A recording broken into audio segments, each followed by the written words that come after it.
Hello, in Unit 6 we're going to look at unsupervised learning and in particular something called K-means clustering for that. I'm just going to go over some of the introductory stuff for this unit. So unsupervised learning is learning where we have data but we don't have it necessarily labeled. So far we've been looking at labeled data like the iris flower data where we knew the species and then we had to train an algorithm saying given this input this is the output we like. Same with the cancer data, the breast cancer data. We had patients with their tumor data, and then we also knew if that cancer was benign or malignant, and we could learn from that. But sometimes you'll have data where you don't have it labeled, you don't know what the answer is, and so but you can still do some clustering, some work with that, find some structure within that data here. We're going to use two videos here today from the Stanford AI class. The first one is just an introduction to machine learning. Both of these are done by Sebastian Thun, who is a well-known AI researcher and has been working at Google on their automated car system and stuff like that. So it's also good just to hear a little bit from Sebastian on that, because again, he's very well known in machine learning and AI. So with unsupervised learning, we're going to look at K-means clustering. There's a good little write-up on it from the Python Data Science Handbook here that goes over it. And so we're going to look at this. This has some Python code in here that's similar to what we'll be using. The SKlearn library has k-means built into it. But first, it creates just some arbitrary data sets here. And the idea is that even though these aren't labeled visually, you can kind of see they are clustered together. And the question is, can we have a computer algorithm that can recognize these clusters and then determine which points are in which clusters, even without them being labeled? And this is what we have. We use an algorithm called K-means for. With K-means in Python, it's relatively easy to use. You just create a K-means um, object and you specify a number of clusters. So this is one thing that's challenging is you do have to specify how many clusters. So here we're going to say there's 4 clusters because when we look at it there obviously is 4 clusters. But again, sometimes we won't know that. And then we'll fit the data uh, uh, to this k-means stuff. And then we can predict what the results are, how they're clustered together. So what this will do is find the kind of a center for each of the clusters, and then figure out which points are in each cluster. So this is each here they're using colors to show where the different clusters are. And again, in our assignment this week, we'll look at some other data. And again, it's not always clear where the clusters should be, and how many clusters there should be here. So maybe you might look and think, oh, this maybe should be one cluster. Right now, it's clustered in 2 different clusters here. So we'll be doing some work with k-means in this clustering. Let's try to figure out how does k-means actually work here and do this. And what k-means does is it initially creates 4, like if you have 4 clusters, it put the 4 cluster centers in the middle here.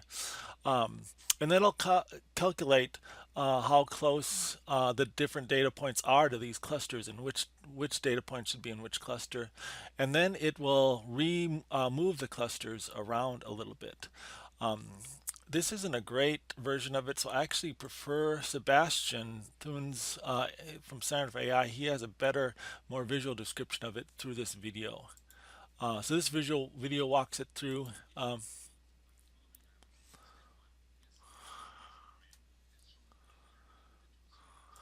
So again, here he's only doing 2 clusters, assuming the data is clustered into 2 points.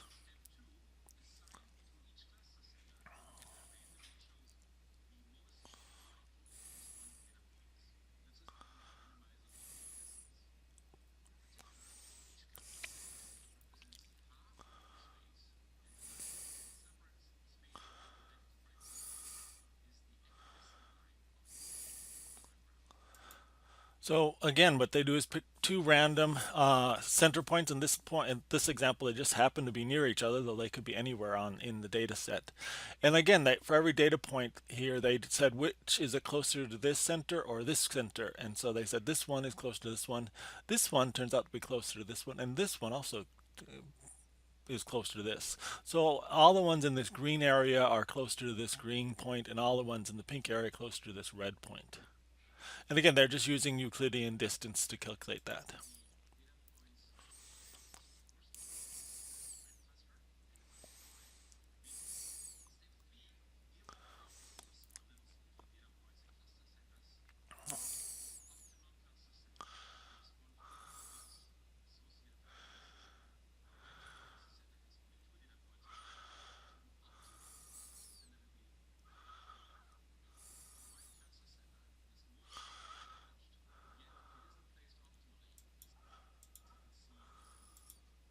So again, this is what the K-means means, is that once we have these points and these clusters, we calculate the mean distance between all the points and then put the new cluster center there. So like in this case, we only have 2 points, and the mean is right in the middle of it. It's a little more complicated for more points, but again, we calculate this, and then we're going to iterate this process.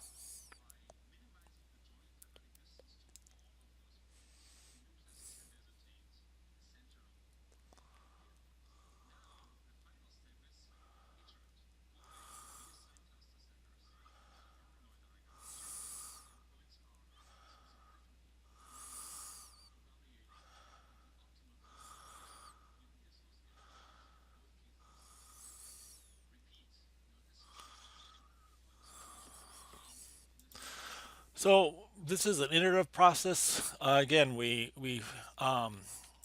look at the points that are tied into the center or centroids, these center points, and then we move the center to be equal distance of this. That might redo which points are in here and which ones aren't, and then we do this. At some point, the clusters will stop changing and these points will stop moving, usually after 3 or 4 iterations, although sometimes more.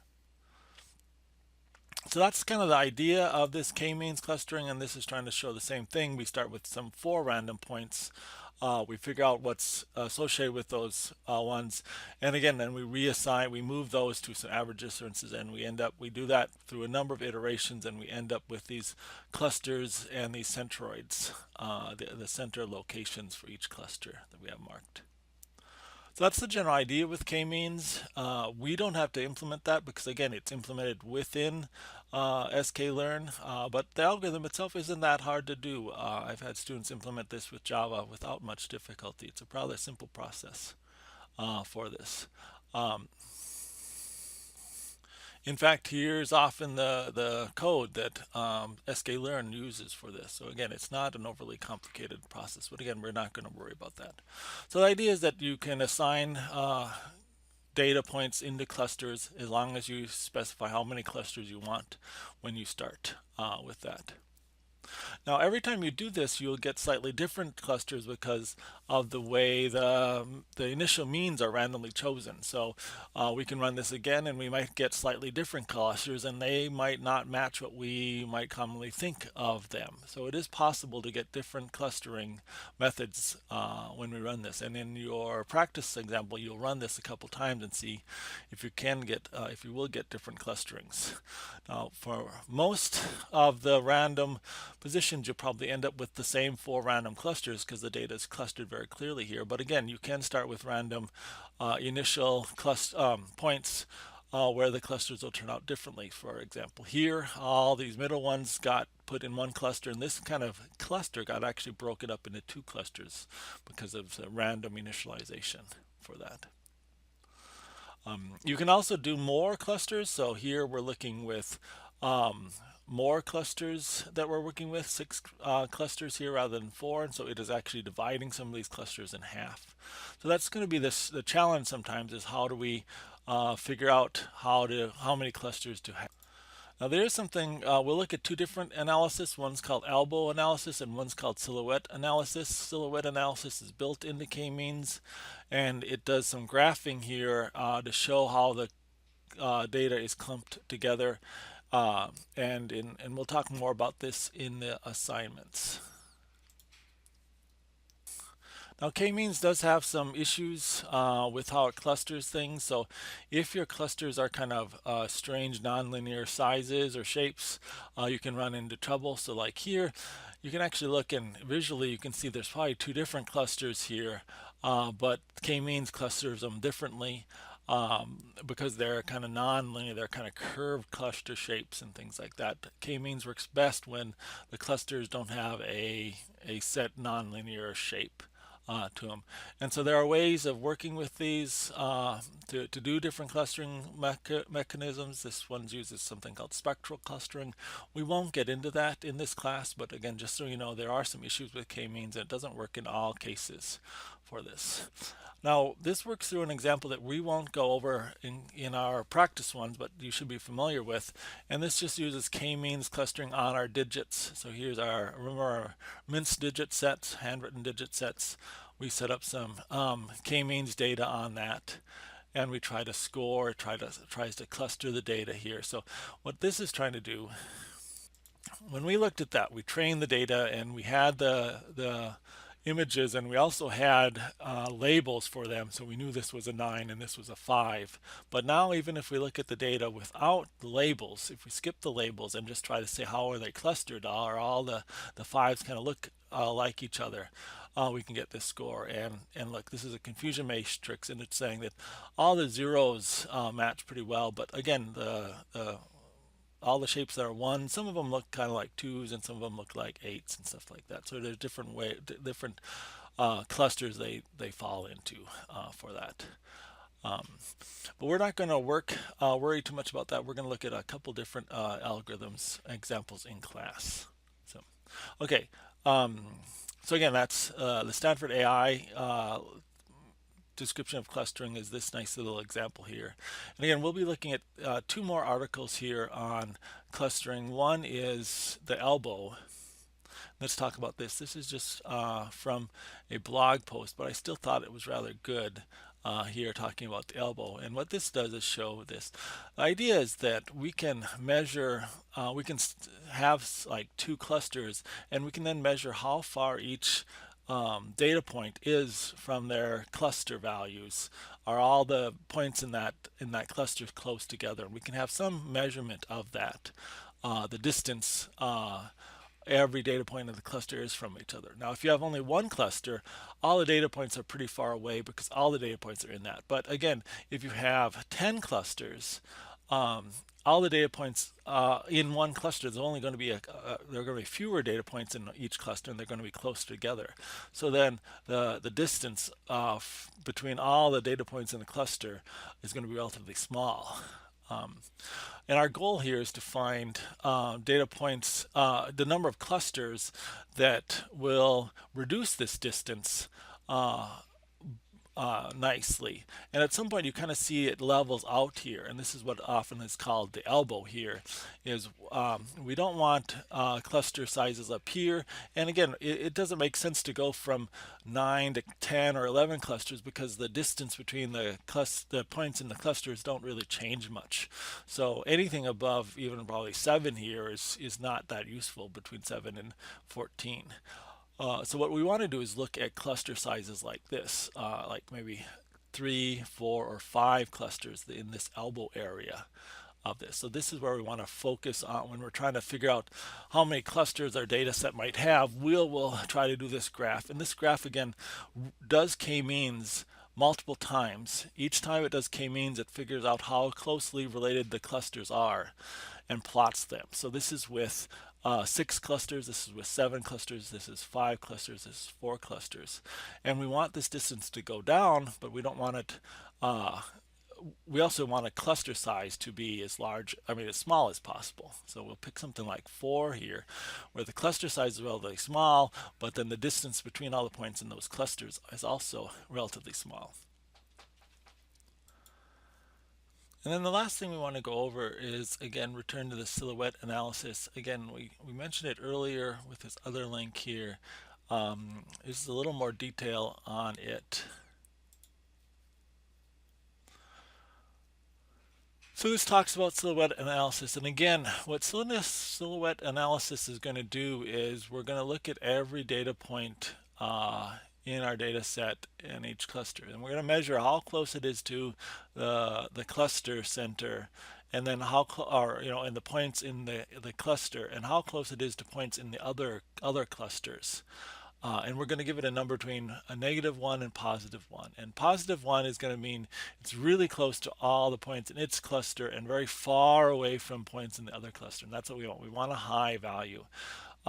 0 means it's somewhat in between, and the clusters are kind of fuzzy here. And then a -1 means that some point is actually closer to most of the points in other clusters than in points in its own clusters. So a negative value is generally bad for clusters in that.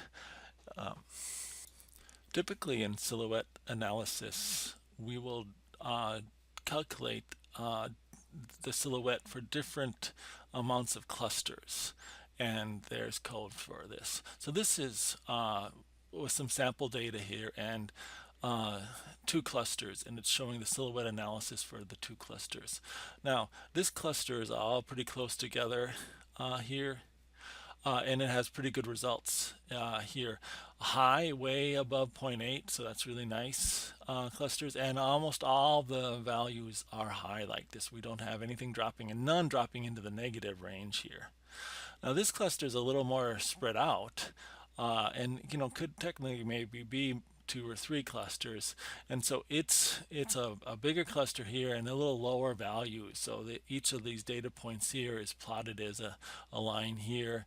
And again, some of these data points which are kind of outliers here would be way over here as outliers. But again, none of them are, if I look at this curve, none of them are really getting negative or anything. So this is actually pretty good cluster prediction, and this shows that these aren't bad. And then even these, at the worst, are still above 0.4, which is quite good for cluster analysis because this breaks down into clusters pretty well.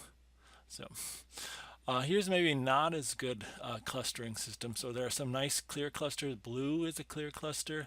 Even green is a pretty clear cluster. But like there's this aqua color and this orange cluster, and you can see they're kind of close together. Here, if I zoom in a little bit better, you'll see these 2 clusters, they drop off a fair amount, and they're getting close, and this one actually has some negative values. So that means there are some points in the orange cluster that are actually closer to other clusters than it is to all the orange clusters. So like some of these points, like this one is probably closer to other points than the orange clusters. So we generally don't want it when it goes negative here. And again, even this is dropping down to 0.2 or 0.1. So these 2 clusters aren't very good. This isn't a bad cluster. This isn't a bad cluster. And even the black cluster isn't a bad cluster. Again, we're getting down to about 0.3 with the data points here. So we see this graph here, and then this is a 2-dimensional graph. This displays the data using principal component analysis with the 2 main principal components here, and it shows the number is the centroid, or this, after we do clustering, this is where the centers ended up for in this case, the 5 different clusters for it. So in our examples, we'll run this with different number of clusters, and one of the things you can then use this for is try to figure out which is the correct number of clusters. I actually think maybe 4 clusters might be a better choice for this. But again, when we looked up here, 2 clusters weren't bad either. But again, I think 4 clusters might be a better solution. So you can do this analysis and try to read these silhouette charts in our practice examples. So that wraps up our information on K-means clustering and how it works. It's a unsupervised learning, does clustering for this. We'll be using that in our practice activities and also our projects this week.